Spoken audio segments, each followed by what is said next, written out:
Good afternoon, everybody. Today I'm here with Frederick Herzberg to discuss his life as well as his most popular theory, otherwise known as the two-factor theory. How are you doing today, Frederick? Well, I'm doing great today. How about yourself?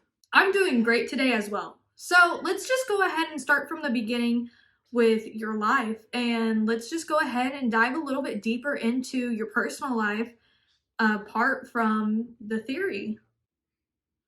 So, to get started, I guess we'll start from the very beginning. I was born on April 18th, 1923, in Lynn, Massachusetts.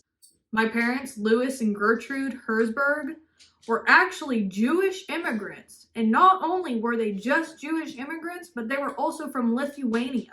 On June 1st, in 1944, I ended up marrying my beautiful wife, Shirley Bedell, and we ended up having just one son.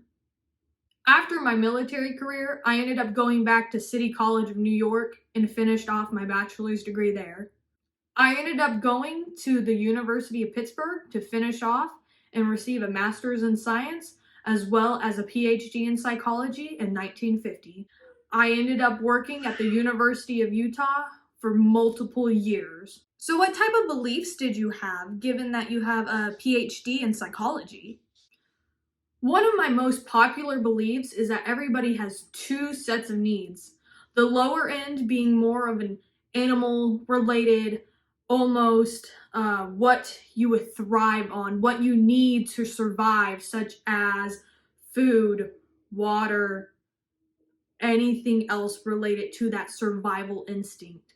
Whereas on the higher end of the needs is more of a human met need related within psychology, having that comfort and that love from people. Do you think colleagues were easily influenced about your theory? Would we be able to get a little bit more further insight on that? I would say that colleagues were easily influenced based on my two-factor theory, otherwise my motivation theory. Do I think it was that easy? Not so much. However, I went through a vast majority of people and went through multiple studies in order to collect all the data that I had for my theory. Did you discover any difficulties when developing this theory in any part of the process? I wouldn't say that I really had any difficulties. I was one of the first people to be able to study workers in different countries, such as the Soviet Union, Japan, and even over in Israel. I believe that I did have it easier compared to other theorists. If I had to say one of my difficulties, I believe that it would just be collecting the data over the years and having to sit there and condense it down into my main theory. How did your theory end up affecting your life? I ended up writing a book in 1959 called The Motivation to Work. My book ended up taking a deeper dive, looking on Maslow's hierarchy of needs, and having that book was able to bring awareness to all businesses, specifically more of the managers within those businesses, on how their employees might be affected. Okay, so now that we've went ahead and covered over your whole entire personal life, let's go ahead and dig a little bit deeper into your two-factor theory. So tell me all about it. One of my most famous quotes is, if you want someone to do a good job, give them a good job to do. My two-factor theory is very easy to comprehend. For starters, there is the motivator factor.